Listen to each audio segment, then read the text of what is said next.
परम आराध्य देवादिदेव 1008 श्री पार्श्वनाथ भगवान की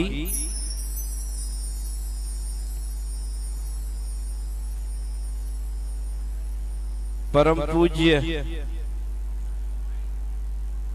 आचार्य श्री विशुद्ध सागर जी महाराज की परम पूज्य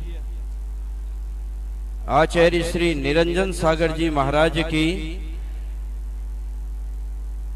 परम पूज्य आचार्य श्री संभव सागर जी महाराज की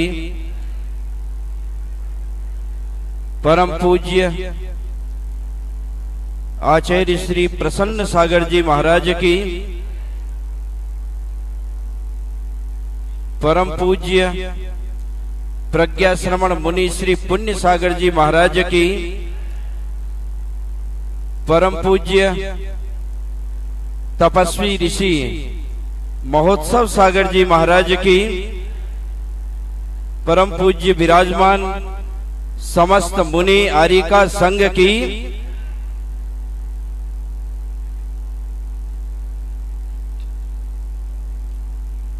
धर्म स्नेही सज्जनों, माता और बहनों, आज सवेरे से जो देखने और समझने को मिला,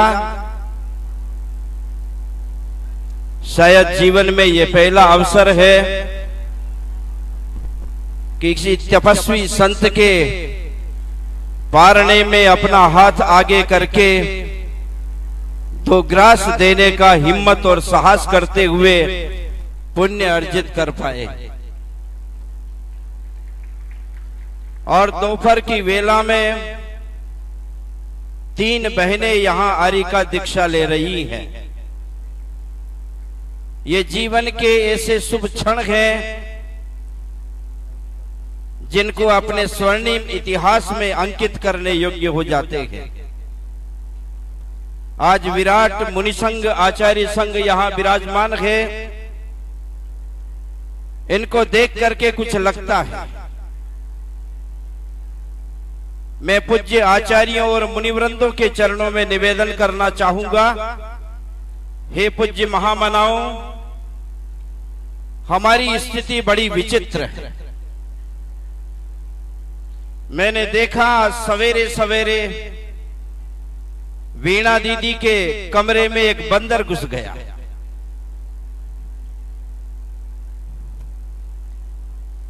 एक छोटी सुराही थी कमरे में। बंदर ने कुछ खाने की लालसा से अपना हाथ डाल दिया। कोई सामग्री हाथ में मिली, बंधी मुट्ठी से हाथ बाहर करने लगा। बंदर मशक्कत करने के बाद भी उस सुराही से छूट नहीं पा रहा था। वीणा दीदी ने बड़े तरीके से उस दृश्य को देखा और बंदर के पास हिम्मत करके गई। चिल्लाते हुए बंदर ने कहा कि दीदी, मेरा हाथ इस सुराही में किसी ने पकड़ लिया है, मुझे इससे मुक्त करो। दीदी बड़ी समझदार थी। उसे पता था कि मेरे अपने घाटोल से अपनी भाभी ने कुछ चने सेक करके लाई है और मैंने इस सुराही में डाले हैं। शायद बंदर इस मुट्ठी से वो चने बाहर निकाल करके खाना चाहता है। दीदी ने कहा कि देख भैया, एक काम कर, तेरा हाथ कैसा है, खुला है या बंधा हुआ है? उसने कहा कि मेरा हाथ तो बंधा हुआ है। बोले हाथ में क्या है? बोले चने हैं, छोड़ दे। ये बंद मुट्ठी जिसमें चने हैं वो छोड़ दे, क्षण में तेरा हाथ बाहर आ जाएगा। उस बंदर ने जो कहा वो मैं उस सभा को सौंपता हूं। बंदर ने कहा कि दीदी ये संभव नहीं है, मेरी लालसा चने खाने की है, इसलिए इस हाथ को तो मैं खोल नहीं सकता हूं। तो दीदी ने कहा कि फिर तुम्हारा हाथ बाहर आ ही नहीं सकता। मैं परम पूज्य इन भगवंतों से प्रार्थना करना चाहूंगा कि मेरे सहित इस सभा में जितने लोग आज यहां बैठे हैं उस बंदर की चर्या से कम नहीं है। सारे दुनिया के भोगों को भोगने की इच्छा हृदय में जीवित है, लेकिन जब कभी आपके चरणों में माथा टेकता हूं तो लगता है कि मुझे सुख भी चाहिए। वो पद तो छूटता नहीं है भोगों का, और इस पद को पाने की लालसा मेरी बड़ी हुई है।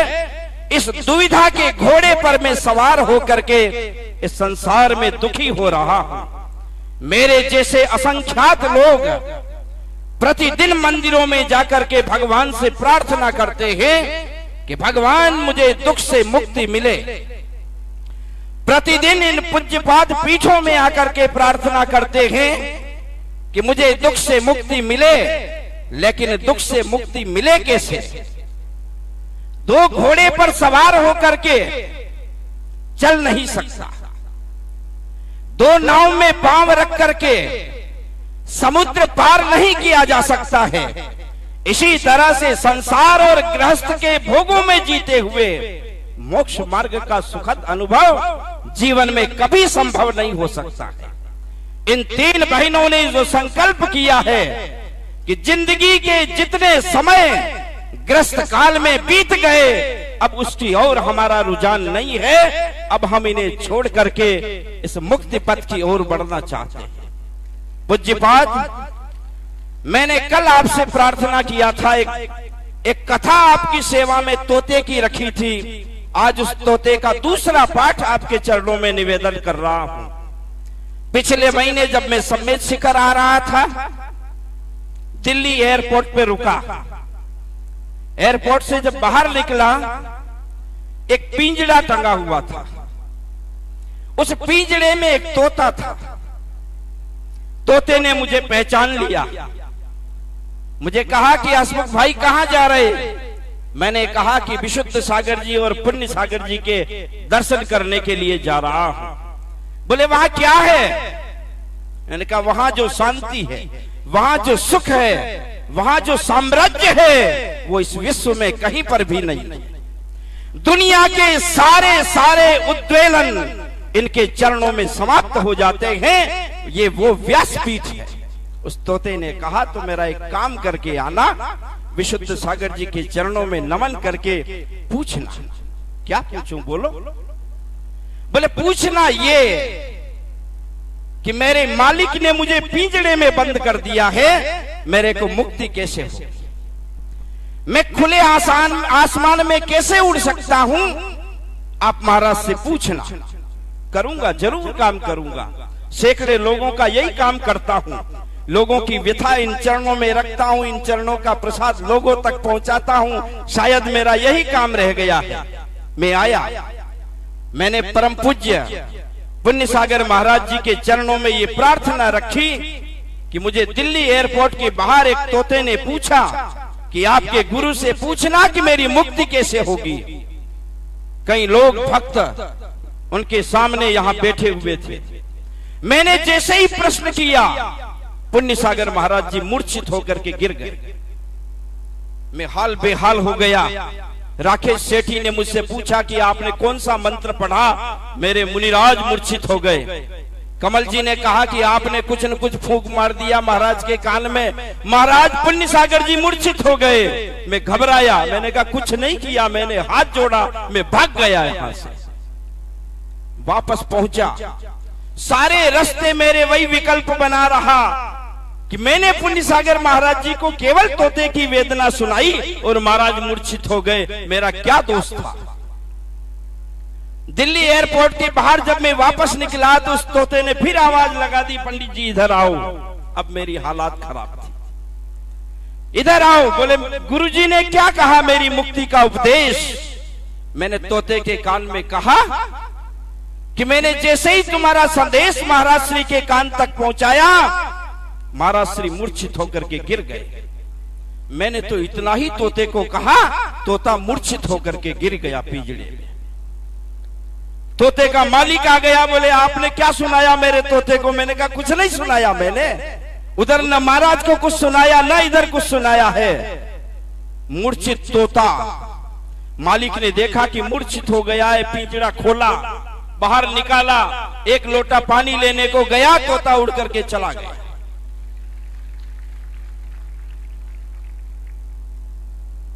पूज्य संत भगवंतों के चरणों में मैं यही निवेदन कर रहा हूं कि आपकी ये समाज, आपके ये भक्त मंडली सुषुप्त हैं।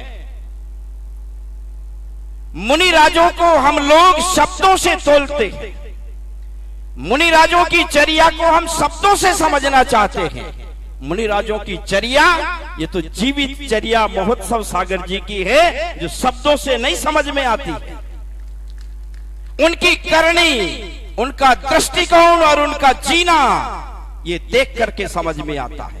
तोते को समझ में आ गया कि यदि मुक्ति चाहते हो तो मूर्छित हो जाओ दुनिया से। महाराज जी ने मूर्छित होकर के बताया, मैं नहीं समझ पाया, तोता समझ गया। जानवर समझ जाता है मुनियों की चर्याओं को, लेकिन हम लोग अबोध समझ नहीं पा रहे। मुनि राजों की चर्याओं को देख करके आज लगता है कि ऋषभ देव जी को हम देखा ही नहीं, चंदक प्रभु जी का हमने दर्शन नहीं किया, मूर्तियों में किया है। 2500 साल पहले महावीर स्वामी हुए, हमने उनको नहीं देखा। शास्त्रों में सड़ा, पुनः शास्त्रों में सुना, मुनि महाराज श्री के श्रीमुख से समझा, लेकिन आज उनकी जीवंत चर्या शरीर पर, मेरे पास में एक कंबली पीली है, उसके अंदर भी दूसरी कंबली पीली है, उसके अंदर भी एक लाल बनियान है महाराज श्री, 2 कपड़े यहां पांव पर ढके हैं, फिर भी मैं कांपता हूं, फिर भी कहीं मेरा पांव खुला नहीं रह जाए, ये भय लगता है। ऐसे समय में ये दिगंबर मुनिराज इस यौवन अवस्था में सारे शरीर के वस्त्रों का त्याग करके नग्न बालक की तरह विचरण करते हैं, और हम इनसे प्रश्न करते हैं कि महाराज जी आपके मूल गुण कहाँ हैं? 27 रह गए या 26 रह गए? मूल गुणों को तराजू में तोलते हैं हम। हमारी अज्ञानता है, हमारी बुद्धि में कलंक लगा हुआ है। जिसने वस्त्र त्याग दिया है वो दिगंबर साधु ऋषभ देव का जिंदा अवतार है, वो दिगंबर साधु महावीर का जिंदा अवतार है। एक बार हमें उनकी वंदना करना होगा, उनके चरणों में लौटना होगा। यदि कुछ कमी दिखती है, हमारी बुद्धि छलकती है, तो हम कहीं कमरे में उनसे प्रार्थना कर सकते हैं। हम उन्हें चौराहे पर खड़ा करने की चेष्टा करते हैं। ऐसी दुर्बुद्धि वाले लोग जैन धर्म का राश कर देते हैं। मानुभाव, आज ये जीवंत चर्या इस दुनिया में जिंदी है, हमें ऋषभ देव के काल की याद दिलाती है, हमें महावीर के काल की याद दिलाती है। ये जब तक इस धरती पर रहेंगे, दिगंबर जैन धर्म जयवंत रहेगा। इन्हीं का प्रताप है कि अहिंसा धर्म की वृद्धि दिगंबर मुनिराज की इस चर्या से संभव है। मैं आज के इन तीनों दीक्षार्थी बहनों से बार बार निवेदन करूंगा, प्रार्थना करूंगा, जिस मार्ग पर आप जा रहे हैं वो मार्ग कोई साधारण मार्ग नहीं है। उस मार्ग को जीने के लिए पूर्वाभ्यास नहीं होते। लोग कहते हैं कि ब्रह्मचर्य व्रत ले लो पूर्वाभ्यास हो जाएगा। नहीं, नदी में तैरने के लिए रेती पर अभ्यास नहीं होता है, नदी पर तैरने के लिए, पानी में तैरने के लिए पानी में ही अभ्यास होता है। मुनिपद की साधना मुनिपद बनने के बाद में ही शुरू होती है। इसलिए इस मार्ग को जीवंत जीना ऐसा आचार्य भगवंतों का आशीर्वाद है। बहुत सौभाग्यशाली है कि इन चरणों की सेवा का सुख हमें मिलता है। हम इतने सौभाग्यशाली हैं कि इन चरणों के स्पर्श करने का बहुभाग हमें मिलता है। और अपन में से सबसे ज्यादा बड़भागी है ब्रह्मचारिणी बहन वीणा दीदी जी। मैं देखता हूं कि भगवान के घर में, मैं छोटी बात कर रहा हूं महाराज श्री, कि भगवान के घर में कहीं आधा तोला मिट्टी की कमी हो गई, पुरुष के रूप में इन्होंने जन्म क्यों नहीं लिया? नारी के रूप में जन्म लेकर के सारे क्षेत्रों का अध्ययन करने के बाद एक मुनिराज के चरणों में अपना जीवन विसर्जित करके सारे दिगंबर साधुओं की, श्रावकों की, व्रतियों की तल्लीनता से सेवा करती है, तल्लीनता से सेवा करती है। लोगों की सोच में हो सकता है कि इन्हें ये सब क्यों करना पड़ रहा है, ये अभी जल्दी दीक्षा क्यों नहीं लेते हैं, इन्हें आज का आज अब मोक्ष मार्ग में चढ़ जाना चाहिए। चढ़ेंगे, चढ़ेंगे, वो समय भी आएगा। जो जीवन भर दिगंबर साधुओं की सेवा करते हैं उनके हाथ में एक दिन पिछी जरूर आती है, क्योंकि वो गुरुओं का वरदान होता है। मैंने पिछले कई समय से देखा आचार्य अजित सागर महाराज जी की सेवा, आचार्य वर्धमान सागर महाराज जी की सेवा, पूज्य प्रज्ञा श्रवण मुनि श्री पुण्य सागर महाराज श्री की सेवा, रुग्ण साधुओं की सेवा, बीमार साध्वियों की सेवा, त्यागी व्रतियों की सेवा, और उन्हें हिम्मत बंधाना, उन्हें हिम्मत बंधाने का काम, चाहे वो शरीर से क्रश या बीमार रहते हो, लेकिन फिर भी वो हिम्मत देने का काम करते हैं। आज इस सभा में यदि सबसे बड़े अभिनंदन के योग्य कोई है तो वो वीणा दीदी है।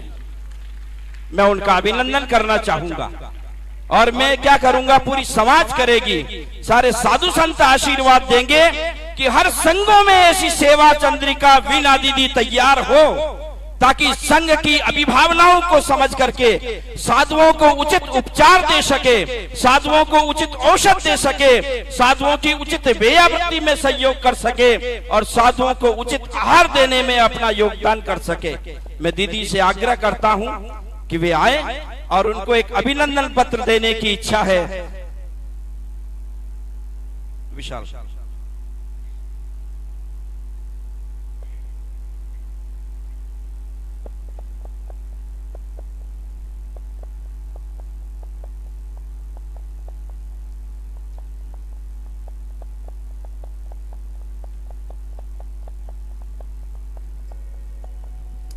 मैं इस सभा की ओर से अभिनंदन करूं, उसमें कुछ महानुभावों को यहां आमंत्रित कर रहा हूं। श्री महावीर जी गंगवाल, अध्यक्ष दिगंबर जैन समाज गुवाहाटी, श्री कमल जी साहब हाथीगोला, विजय जी चूड़ीवाल, विजय जी बारसोई, जय कुमार जी भागलपुर, राकेश जी सेठी, त्रिलोक जी सेठी किशनगंज, भागचंद जी चूड़ीवाल, श्रीपाल जी चूड़ीवाल, अजीत जी छाबड़ा, सुरेश जी कासलीवाल, अशोक जी छाबड़ा, अरुण जी कोठारी थांदला, विजय जी भीमावत थांदला, जमुनालाल जी हपावत, पदम जी रायगंज, श्री डॉक्टर पंकज जी सिलीगुड़ी, सुधीर जी सेठी, सौरभ जी, विकास जी, सुमित जी गिरडी, दिगंबर जैन समाज के सदस्य, कोडरमा और रांची के पंच महानुभाव, और सुनीता दीदी चूड़ीवाल, ये महानुभाव यहाँ मंच पर पधारे। और कोई ऐसे वरिष्ठ जन है, मैं नाम भूल चुका हूँ, उनको भी मैं आमंत्रित कर रहा हूँ।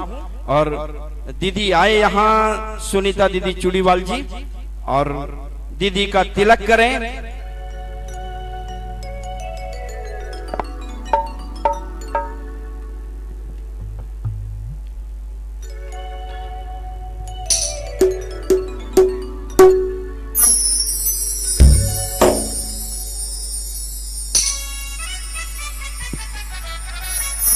की त्याग तपस्या करुणा ममता,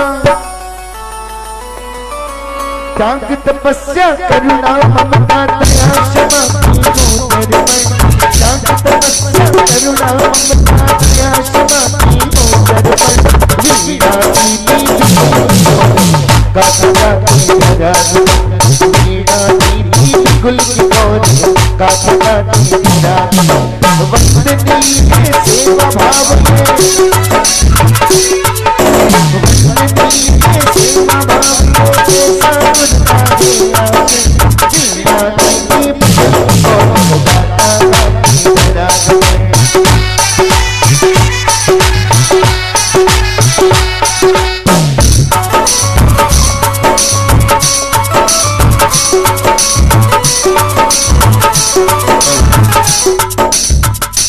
सेवा चंद्रिका श्रद्धा, विनय, व्ययावृत्ति, संयम और साधना की अप्रतिम मूर्ति, प्रतिष्ठा चंद्रिका बाल ब्रह्मचारिणी देशव्रती वीणा दीदी बिगुल के व्यक्तित्व एवं कृतित्व के प्रति सादर समर्पित अभिवंदन पाती।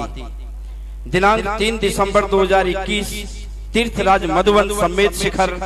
बस यही सोचकर हर फितरत से लड़ती रहती हूँ, विश्वास है धूप कितनी भी तेज हो समंदर नहीं सूखा करते। अपनी निश्चल साधना के साथ देव शास्त्र गुरु के प्रति समर्पित जिनका महकता जीवन है, विनय और वेयावृत्ति जिनकी पर्याय का श्वास बन गया है, मोक्ष पथिक रत्नत्रय साधकों की निष्काम सेवा ही जिनका चरित्र है, हर परिस्थिति में पुरुषत्व जीवित रखने की सौंदर्य कला का श्रृंगार जिनके पास है, उदास हताश एवं विचारों से वक्री महानुभावों के लिए, श्रावकों के लिए जिनका व्यक्तित्व प्रभाकर बनकर प्रेरणादायी है, दया करुणा की प्रवाहित सरिता में जिसने कलकल की ध्वनि को विसर्जित कर निशब्द प्रवाह का श्वास दिया है, पर संताप में नवनीत सा पिघलन जिसका दिल है, कान्हा सी नटखट और कर्म भूमि के रण में सफल बनाने का हौसला जिन्होंने कन्हैया से पाया है, सेवा भक्ति और वेयाव्रत से अर्जित गौरवमयी पुण्य जिनके मस्तक का किरीट है, हर परिस्थिति में हसमुख बने रहने की कला में फिजा शर्मा रही है, समर्पण का हर कण वर्धमान बनकर आशीष की अपार वृष्टि दे रहा है, यश एवं कीर्ति की बिगुल ध्वनि लोक में प्रसारित होकर प्रेरणा बन रही है, निष्ठा की पराकाष्ठा पर अंकित कर्म अब महोत्सव को महामहोत्सव का तिलक दान कर रहा है, वीणा का हर नाद संयम पद का मार्जन कर रहा है। ऐसे प्रभुत्व व्यक्तित्व के प्रति सेवा की असीम साधना से प्रभावित होकर आज का यह सदन आपको भक्ति मंजूषा के मानद अलंकरण से अभिवंदित कर गौरवान्वित है। शुभाकांक्षी और श्रद्धावनत वर्धमान पुण्य परिवेश, मधुवन का सौंदर्य और स्वर्णिम पूर्वांचल।